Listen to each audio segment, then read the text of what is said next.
Radio Free Asia.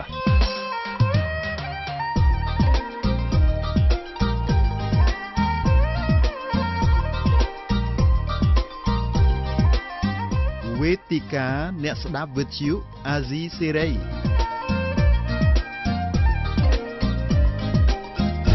យ៉ាងណាក៏ដោយចុះខ្ញុំសប្បាយចិត្តឃើញអាដាមអង្គុយលើកៅអីមួយសាឡុងមួយដែលទាំងពីរនាក់ខ្ញុំសូមសង្ខេបសាច់រឿងនេះខ្ញុំសូមចូលដល់សាច់រឿងទី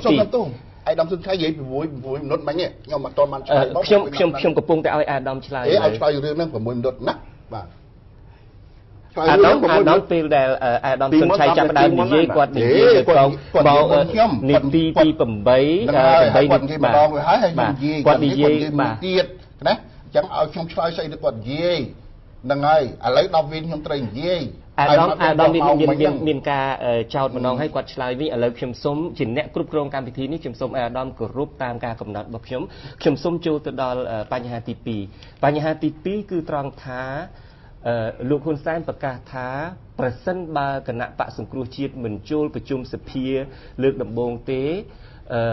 គេអាចដកអាសនៈរបស់គណៈបកសង្គ្រោះជាតិដើម្បីចែកទៅគណៈបកដទៃទៀតតែចំណុចហ្នឹងតើអាដាមមានការបកស្រាយបន្ថែមបែបណាដែរអាដាមអរគុណហើយជនបត់អរគុណខ្លាំងមែនទែនហ្មងព្រោះសួរចំណុចហ្នឹងឲ្យខ្ញុំមានលទ្ធភាពឆ្លើយនៅ6minuតបើអាដាមសុនឆៃនិយាយមិញបាទអរគុណណាស់ណែចេះណែអាដាមសុនឆៃមិញលើកថាណែអាដាមបានលឺរឿងថាគណៈបកជនចង់អីយកអាសនៈរបស់គណៈបកសង្គ្រោះជាតិដែលទទួលកៅអីពីប្រជាប្រដ្ឋអីយកមកបែងចែកអីគ្មានសិទ្ធិអីណាបាទសូមជម្រាបយើងមានសិទ្ធិធ្វើការស្នើច្បាប់ហ្នឹងឲ្យអនុវត្តព្រោះតែកាលណាយើងមិនអនុវត្តច្បាប់ហ្នឹងយើងលែងទៅជាតំណាងរបស់ប្រជាប្រដ្ឋហើយច្បាប់គេចែងមកត្រូវឲ្យអនុវត្តបាទគេថាគាត់មិនក៏មិនយកលើករឿងហ្នឹងសម្ដេចលោកមិនដែលនិយាយថាលោកយកទៅបែងចែកទេគោចបគេយកទៅបែងចែកអាហ្នឹងសូមបញ្ជាក់ត្រង់ហ្នឹងតែទៅជួលោកមិនដែលនិយាយទេក្នុងរឿងហ្នឹងលោកបាននិយាយមែនថាបើកាលណាធ្វើពហិការអីមិនចូលហ្នឹងណាគឺគោចបគេអាចយកទៅបែងចែកតាមមាត្រាប្រមាណអីលោកមាននិយាយមានប្រសាសន៍រួចហើយបាទណាអញ្ចឹងបាទខ្ញុំបញ្ជាក់ឡើងវិញទេប៉ិនសួរថាតើលោកមានប្រសាសន៍នឹងត្រឹមត្រូវឬអត់ត្រឹមត្រូវណាស់ត្រឹមត្រូវត្រង់ថានៅពេលដែលគណៈបកមួយមានអាសនៈទទួលសិទ្ធិពីប្រជាប្រដ្ឋមកចូលរួមធ្វើការនៅក្នុងសភាជាអង្គការនីតិបញ្ញត្តិមួយធានាប្រជាធិបតេយ្យនៅក្នុងប្រទេសហើយខ្លួនហ៊ានបោះបង់ចោលអាសនៈដោយធ្វើបេកាហ្នឹងគឺបោះបង់អាសនៈហើយបាទបកគោណាលោកបានកោះអញ្ជើញមកឲ្យប្រជុំលើកធ្វើបេកាមិនចូលប្រជុំតាពាក់គឺបេកាហ្នឹងគឺបោះបង់អាសនៈហើយសភាមួយត្រូវដំណើរការបានល្អច្បាប់គេមានចែងថាបើសិនជាសមាជិកគណៈបកណាមួយដែលឈ្នះឆ្នោតអីហើយមិនព្រមចូលប្រជុំឬក៏និយាយខ្លីបោះបង់អាសនៈរបស់ខ្លួនកោជបក្នុងរយៈពេលប្រហែលថ្ងៃទៅអាចមានសិទ្ធិយកទៅចែកឧបមាថាឥឡូវបោះចាក់នេះគណៈបកលោកអេដាមស៊ុនឆៃគាត់នៅភ្នំពេញបាន7កៅអីហើយគាត់ថាគាត់ធ្វើកិច្ចការមិនចូលប្រជុំទេនេះ7កៅអីនេះគឺយកទៅចែកតាមប្ររតានៃគណៈបកដែលឈ្នះឆ្នោតនៅក្នុងហ្នឹងបាទអាហ្នឹងកោជបគាត់ធ្វើទៅតាមច្បាប់ដែលមានចែងហើយច្បាប់នេះយើងដឹងមេត្រាប្រហែលដូចជាមេត្រាប្រហែលដូច100ប្រហែលឬ82ឯងខ្ញុំមិនចាំច្បាស់ទេណាព្រោះយើងមិនទេប៉ុន្តែខ្ញុំមានឯកសារទាំងអស់នេះខ្ញុំមានបើចង់ដឹងខ្ញុំបើកផ្សាយខ្ញុំនឹងអានតាមក្រោយសូមអានដល់បកស្រាយសិនខ្ញុំមានខ្ញុំចង់និយាយថាចេះចង់និយាយថាស្អីដែលសម្ដេចតេជោលោកមានប្រសាសន៍ហ្នឹងមិនខុសទេព្រោះលោកដឹងច្បាប់ហ្នឹងយ៉ាងម៉េចហើយលោកស្គាល់ការប្រើច្បាប់ហ្នឹងយ៉ាងម៉េចអ្នកដែលយល់ថាច្បាប់ហ្នឹងអត់មានមិនអាចធ្វើបានគឺខុសស្រឡះហើយខ្ញុំសូមជម្រាបនៅពេលដែលប្រជាប្រដ្ឋបានឲ្យសេចក្តីទុកចិត្តទៅគណៈបកណាមួយដើម្បីតំណាងរបស់ខ្លួននៅក្នុងរដ្ឋសភាហើយយើងបោះបង់ចោលសិទ្ធិប្រជាប្រដ្ឋណាដែលបោះឆ្នោតឲ្យយើងអានេះជាសិទ្ធិប្រជាប្រដ្ឋក្នុងរបបប្រជាធិបតេយ្យយើងបោះចោលសិទ្ធិហ្នឹងបានគេថាយើងអត់ទទួលស្គាល់ភារកិច្ចរបស់យើងទេចំពោះមុខប្រជាប្រដ្ឋកន្លងមកខ្ញុំតែនិយាយដែរនិយាយថាណែមិនគួរគណៈបកសំរងស៊ីនៅអាណត្តិទី4មិនចូលក្នុងគណៈកម្មការទេខ្ញុំបានស្នើសម្ដេចតេជោកាលនោះថាណែគួរតែ ស្រុកស្រួលគ្នាឲ្យគណៈបកសម្ដីភាគតិចក្នុងរដ្ឋាភិបាលចូលរួមក្នុងគណៈកម្មការផងសម្ដេចលោកថាហីគេឲ្យហើយព្រោះគណៈកម្មការគេមានដល់ទៅ9កន្លែងនោះគេដាក់ទៅ7កន្លែងនេះទុក2កន្លែងឲ្យទេតាក៏ប៉ុន្តែគណៈបកគណៈបកសំរស៊ីគាត់ធ្វើលិខិតទៅមួយមានចុះហត្ថលេខាដោយឯកឧត្តមយមសវណ្ណនិងលោកជំទាវមួសុហួរថាមិនចូលរួមអញ្ចឹងយើងនឹងធ្វើម៉េចចាប់ដៃគេមិនចាប់ដៃអត់កើតទេណាហើយខ្ញុំជឿទៀតថាលើកនេះបើគណៈបកសង្គ្រោះជាតិបោះបង់ចោលមិនព្រមចូលរៀបម្ដងទៀតមិនមែនតែឯកឧត្តមក្នុងនាមជាអ្នកឈ្នះឆ្នោតតំណាងឲ្យគណៈបកសង្គ្រោះជាតិនឹងចាញ់ទេអ្នកដែលខកចិត្តខ្លាំងជាងគេគឺប្រជាប្រដ្ឋដែលបោះឆ្នោតឲ្យគណៈឯកឧត្តមសូមអរគុណដែរបាទអាដាមមិញនិយាយ4នាទី15សង្កងបាទសូមជួយអាដាម4នាទី15នាទីដែរយើងដូចបានជម្រាបយើងអ្នកចង់បានមានការអនុវត្តច្បាប់នៅក្នុងប្រទេសយើងមិនយកការបកស្រាយឲ្យអត់មាននិយាយអំពីអ្វីដែលចែកច្បាស់លាស់ទេបាទមិនបកស្រាយតាមតែបបោមាត់ទេច្បាប់វាមានចែងវាមានពាក្យដែលគេចែងនៅក្នុងច្បាប់ដូចខ្ញុំបានលើកឡើងពីការបណ្ដេញអ្នកតំណាងរាស្ត្រ29រូបចេញកន្លងទៅហ្នឹងវាគ្មានច្បាប់ណាចែងឲ្យបង្កក់លុយនោះក៏មិនដែលមានវាគ្មានច្បាប់ណាចែងឲ្យគណៈបកប្រជាជនមានសិទ្ធិដេញតំណាងរាស្ត្រ29រូបចេញដោយសារគេបានបាត់បង់ជាសមាជិកភាពរបស់បកតិចជាង6ខែនោះក៏អត់មានដែរមានលើសពី6ខែអានោះគេឲ្យគណៈបកផ្លាស់ប្ដូរអ្នកដែលបន្តមកចំនួនអានេះខ្ញុំនិយាយពីរឿងការបកស្រាយតាមនឹកឃើញនឹងការអនុវត្តតាម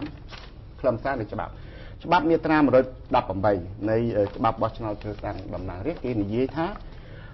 ក្នុងករណីណាដែលគណៈបកទទួលអាសនៈនឹងបានប្រកាសបោះបង់ចោលអាសនៈរបស់ខ្លួនបានន័យថាយើងប្រកាសមកថាខ្ញុំអត់យកទេអាសនៈនឹងគឺខ្ញុំលែងចង់ត្រូវការធ្វើទទួលយកអាសនៈណាគឺមានការប្រកាសពាក្យថាប្រកាសនោះទទួលតែប្រកាសនោះចេញអំពីគណៈបកសម័យនោះបាទដល់លំញហើយបានជាដែងគណៈកម្មការជាតិរៀបចំការបោះឆ្នោតហ្នឹងគេនឹងយកអាសនៈហ្នឹងទៅបែងចែកនៅក្នុងចំណោមគណៈបកនៅក្នុងមណ្ឌលហ្នឹងដែលទទួលអាសនៈនៅក្នុងមណ្ឌលខេត្តដែលយើងមានមណ្ឌលខេត្តហ្នឹងហើយបើសិនណាជានេះជាគោលការណ៍ទី1គឺគណៈបកសង្គ្រោះជាតិមិនដែលប្រកាសថាបោះបង់ចោលទេយើងបានប្រៀបធៀបការដែលយើងតវ៉ានេះប្រៀបដូចជាយើងមានគោ10ហើយគេលួចអស់2យើងនៅការពារ8ណាយើងមិនដែលបោះចង់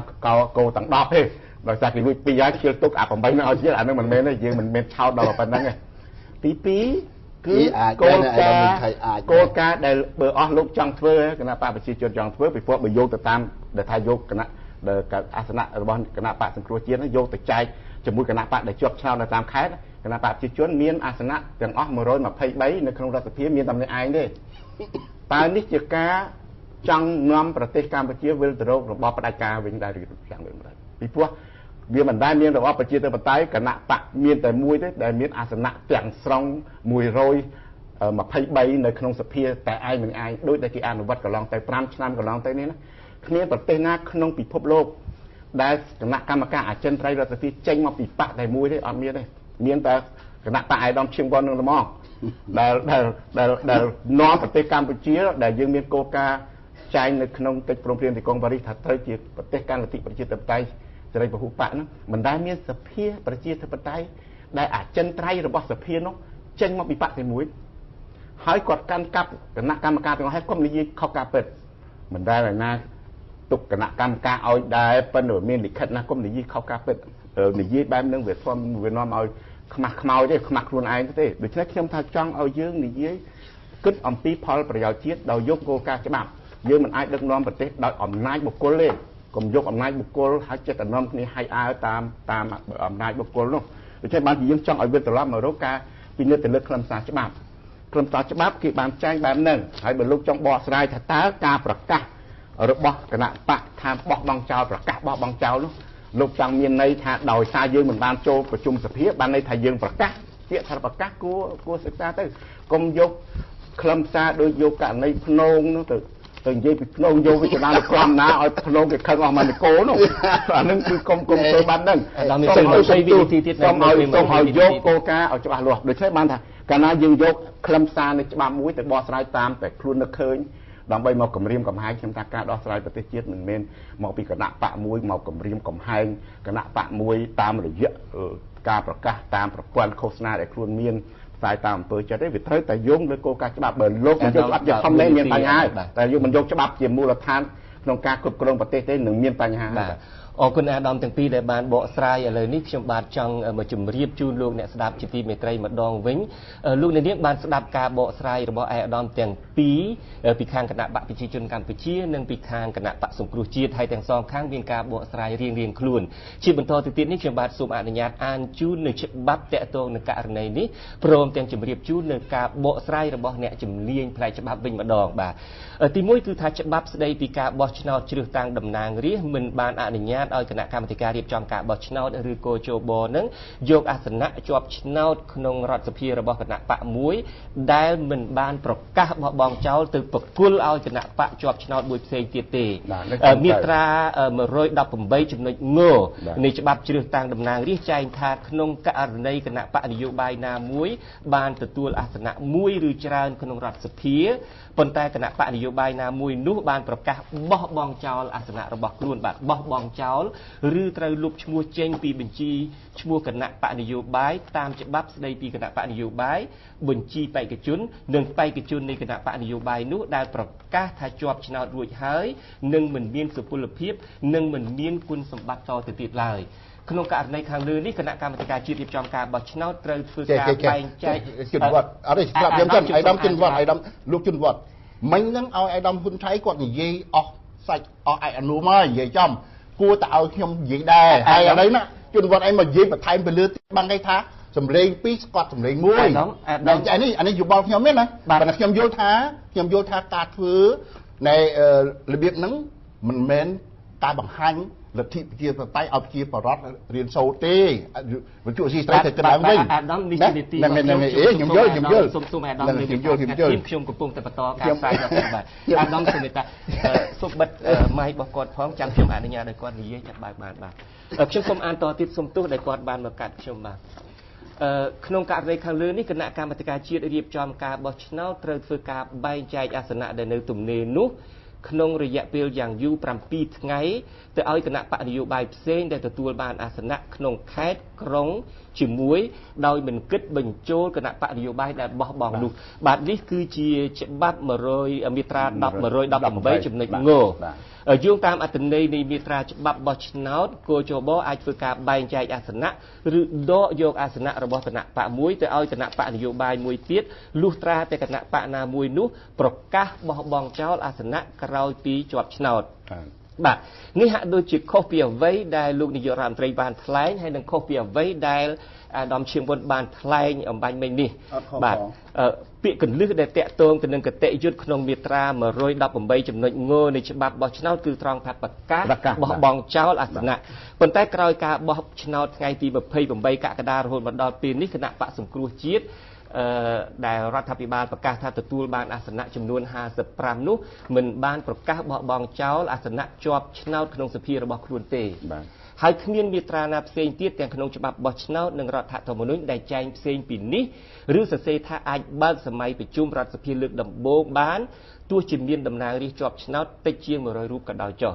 បាទតកតងនឹងទស្សនវិជ្ជាផ្លូវច្បាប់ចំពោះថាតើគោរមឬចំនួនតំណាងរាស្ត្រជាប់ឆ្នោតប្រមាណអ្នកដែលអាចបើកសម័យប្រជុំលើកដំបូងក្នុងសភានៃនីកាលទី5នៃនីកាលទី5ក្រោយការបោះឆ្នោតកាលពីថ្ងៃទី28កក្កដានោះលោកមេធាវីសុកសំអឿនដែលជានាយកប្រតិបត្តិនៃអង្គការការពារសិទ្ធិមនុស្សកម្ពុជាមានប្រសាសន៍នៅក្នុងនីតិវេទិកាអ្នកស្ដាប់វិទ្យុអាស៊ីសេរីកាលពីប្រមាណថ្ងៃមុនថារដ្ឋធម្មនុញ្ញដែលជាច្បាប់កម្ពុជានៃប្រទេសកម្ពុជាតម្រូវឲ្យមាន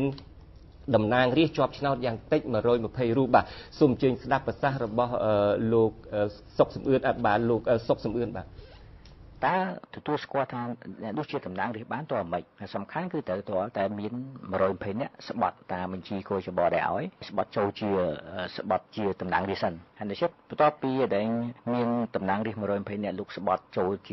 ជាតំណាងរាស្ត្រហើយនៅពេលនោះរដ្ឋសភាកើតឡើងហើយបានស្អីផ្សេងទៀតអាចកើតឡើងដូចយើងមើលនៅក្នុង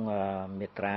82ថ្មីគេប្រើពាក្យរដ្ឋសភាបើកសម័យប្រជុំដំបូង60ថ្ងៃយ៉ាងយូរក្រោយពីបោះឆ្នោតតាមការកោះប្រជុំរាល់5 ម៉ាសដូច្នេះរដ្ឋសភាទេដែលត្រូវកោះប្រជុំ ហើយយកបើសិនជាអត់ស្បត់អត់បានគ្រប់120មិនឲ្យរដ្ឋសភាកើតតែចេះ clear ផ្សេងទៀតមិនមែនមានន័យថាឲ្យតែគឺត្រូវតែទោះបី60ឲ្យតែបាន63នាក់បើកសម័យប្រជុំដំបូងបានមិនមែនអញ្ចឹងទេអត់បានទេលុះត្រាតែបង្កើតរដ្ឋសភាសិនព្រោះអីច្បាប់រដ្ឋធម្មនុញ្ញរបស់យើងហ្នឹងគឺយើងប្រើហៅថាសភានិយមដូច្នេះតើសភាកើតសិនបានសភាអាចបង្កើតរដ្ឋាភិបាលបានបើអត់តាន់មាន120នាក់បង្កើតជារដ្ឋាភិបាលទេគឺរដ្ឋាភិបាលក៏មិនអាចកើតចេញបានដែរបាទលោកនាងជាទីមេត្រីលោកនាងទើបតែបានស្ដាប់ប្រសាសន៍របស់មេធាវីសុកសំអឿនបាទនៅក្នុងនោះរដ្ឋគាត់បានមានប្រសាសន៍ថារដ្ឋធម្មនុញ្ញមាត្រា82ថ្មីចែងថាតំណាងរាស្ត្រទាំងអស់ត្រូវធ្វើសច្ចាប្រណិធានមុនចូលការតំណែងដោយមានខ្លឹមសារចែងក្នុងឧបសម្ព័ន្ធ5នៃរដ្ឋធម្មនុញ្ញពាក្យកន្លឹះក៏ត្រង់ថាតំណាងរាស្ត្រទាំងអស់ហើយចំនួនតំណាងរាស្ត្រទាំងអស់ដូចយើងបានដឹងហើយមានយ៉ាងតិច120រូបនឹងតាមមាត្រា76បាទដូច្នេះបើមិនមានតំណាងរាស្ត្រទាំងអស់គឺយ៉ាងតិច120រូបដែលរដ្ឋធម្មនុញ្ញតម្រូវយ៉ាងចាំបាច់ឲ្យស្បត់សច្ចាប្រណិធានទេគឺមិនអាចកើតចេញជារដ្ឋសភាបានទេហើយបើមិនមានសភាកើតបានទេរដ្ឋាភិបាលមួយដែលមាននាយករដ្ឋមន្ត្រីជាក្បាលម៉ាស៊ីនក៏មិនអាចកើតឡើងបានដែរបាទនេះគឺជាការបកស្រាយរបស់អ្នកច្បាប់ហើយខ្ញុំសូមទោសដែរដែលមានការជជែកគ្នាអំបញ្ញមិញខ្ញុំគ្រាន់តែចង់បញ្ជាក់ថាខ្ញុំបានអនុញ្ញាតឲ្យអាដាមទាំងពីរបានឆ្លើយឆ្លងគ្នាហើយខ្ញុំគ្រាន់តែអាននៅអ្វីដែលជាការបកស្រាយរបស់អ្នកច្បាប់ហើយនឹងអ្វីដែលមានចែងក្នុងរដ្ឋធម្មនុញ្ញខ្ញុំបានជម្រាបអាដាមទាំងពីរហើយថាខ្ញុំមានច្បាប់នឹងខ្ញុំនឹងអាននៅពេលបន្តិចទៀតខ្ញុំបានជម្រាបអាដាមហើយប្រហែលជាអាដាមមិនបានស្ដាប់ខ្ញុំមានរួចហើយខ្ញុំប្រាប់អាដាម2ដងតាំងពីអាដាមបង្ហាញលើកទី1ខ្ញុំថាខ្ញុំមានហើយខ្ញុំក៏ត្រៀមខ្លួនដែរសម្រាប់ធ្វើពិធីយុគនេះបាទ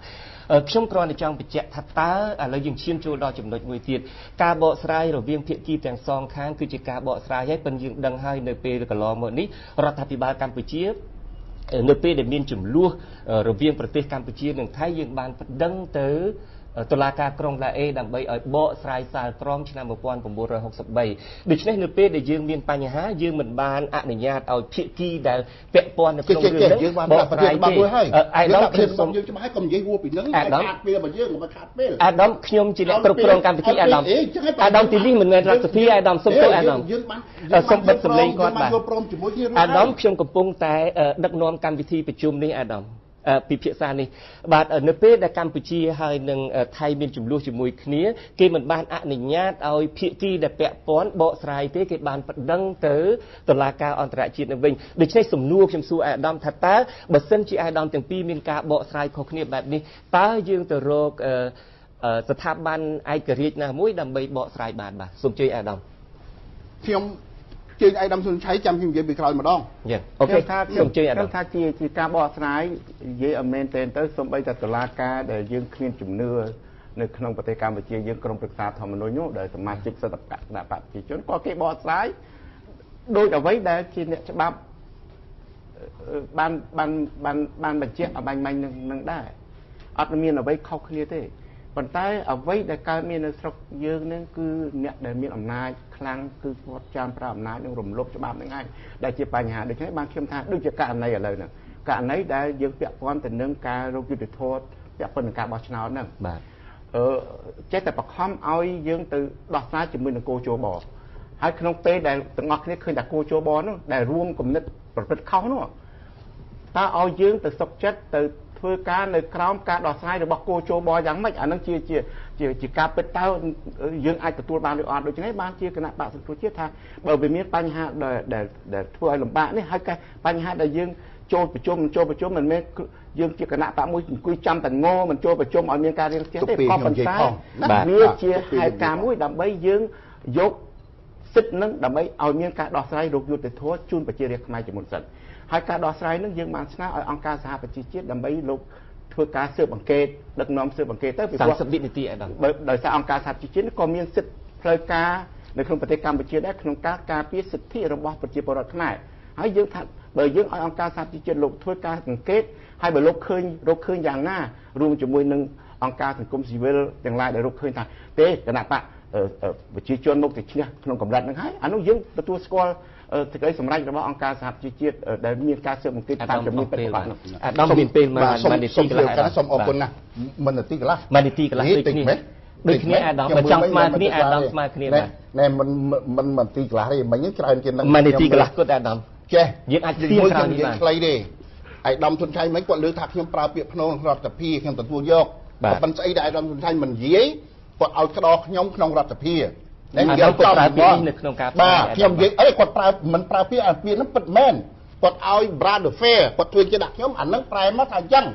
បាទណាខ្ញុំអត់មានខឹងអីទេគ្រាន់ថាអត់បានព្រឹកនេះមិនសមគួរក្នុងការផ្សាយវិទ្យុឯកឧត្តមព្រោះរឿងហ្នឹងគាត់ធ្វើអញ្ចឹងមែនហើយគេមានទូផ្សាយមានហើយ brother fair គេមានហើយហើយដល់ចង់ឃើញមានទៀតគេបង្ហាញបានហើយដល់ចង់បានឯណាក៏បានដែរហ្នឹងហើយអាហ្នឹងទី1ទី2ខ្ញុំចង់និយាយថាយើងនៅក្នុងបញ្ញត្តិកម្ពុជាយើងមានច្បាប់ទម្លាប់របស់យើងបានចងក្រងជាយន្តការដោះស្រាយបញ្ហានៅក្នុងវិវាទបោះឆ្នោតចឹងហើយបើសិនជាយើងគោរពអធិបតេយ្យភាពរបស់ជាតិគោរពច្បាប់ទម្លាប់របស់ជាតិហើយយើងជាជាតិខ្មែរយើងត្រូវអនុវត្តអាហ្នឹងហើយយើងត្រូវម្នាក់ត្រូវនៅក្រោមច្បាប់ប្រជាប្រដ្ឋយើងបោះឆ្នោតដោយគណៈបកទាំងពីរនេះក្នុងតំណាងនៅក្នុងរដ្ឋសភាគឺបានគេថាចង់ឲ្យយើងរៀបចំប្រទេសជាតិអង្គុយធ្វើការជាមួយគ្នាមិនមែនចោទប្រកាន់គ្នាទេណាចឹងហើយលទ្ធផលនៃការបោះឆ្នោតនេះជាលទ្ធផលល្អបំផុតសម្រាប់អនុវត្តលទ្ធិប្រជាធិបតេយ្យនៅកម្ពុជាខ្ញុំយល់ថា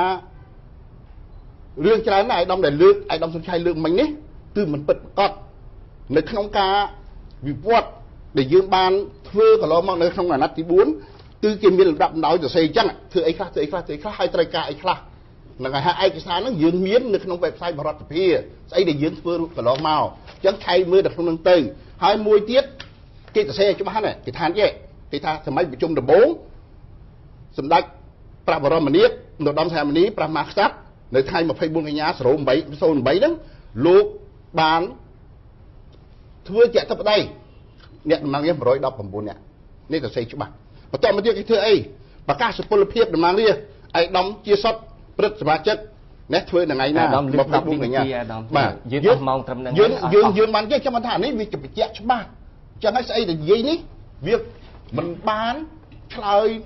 ឆ្លុះបញ្ចាំងស្អីដែលឯកឧត្តមសុនឆៃថាទេព្រោះគេសរសេរនេះអានេះចេញពីរដ្ឋសភាមកដំណើរការបរដ្ឋសភាប្រជាជនសរសេរនោះបាទយើងអស់តអរគុណឯកឧត្តមសុនឆៃបាទសូមអរគុណឯកឧត្តមសុនឆៃក្រុមហើយសូមទោសលោកអ្នកស្ដាប់ទាំងអស់ដែរដែលយើងកិច្ចពិភាក្សាពេលនេះវាគ្មិនហាក់ដូចជាមិនសូវស្ដាប់តាមការគ្រប់គ្រងរបស់ខ្ញុំបាទសោះសង្ឃឹមថាអាដាមលើកក្រោយពេលចូលមកសូមមេត្តា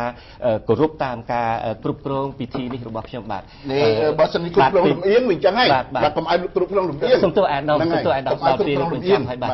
កម្មវិធីផ្សាយរបស់យើងនៅពេលនេះសូមបញ្ចប់តែត្រឹមនេះបាទសូមអរគុណនិងសូមជម្រាបលាបាទ